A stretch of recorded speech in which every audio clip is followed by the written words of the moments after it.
Nasira na naman nga ang aming crane. Pag nasisira to, kailangan naming akyatin. Ngayon nandito ako sa itaas. Kung nakikita nyo yung nasa baba, yan yung view kapag ka nasa baba ka. Kung ikukumpara mo sa building, mga 3 palapag. So nakakalula nga kapag tumingin ka sa ilalim. Wala puro matatanda yung kasama ko at bata. Walang ibang akit nito kundi ako. Kaya tiwala na lang sa guardian angel. Kalimitan nga pala sa nasisira sa mga ganitong crane ay yung mga breaker niya, bumababa. Dahil nga gusto ko rin naman maglakwat siya sa taas, ay gusto ko na rin umaakyat.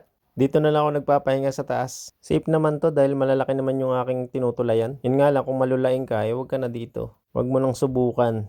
Iniisip ko na lang na nag-i-exercise ako kapag umaakyat sa taas. At yun nga, katulad dito, nakakapag-video. Saka dagdag kaalaman din. Alam nyo, ang bayad nila dito kapag ganitong hindi nagana. 200,000 won, iaangat mo lang naman yung switch. So ayun, after nga nang may iangat ko yung switch, ay bumaba na rin ako. Hindi na ako masyado nagtagal at baka mahalata na ng babalato ba lang ako dito.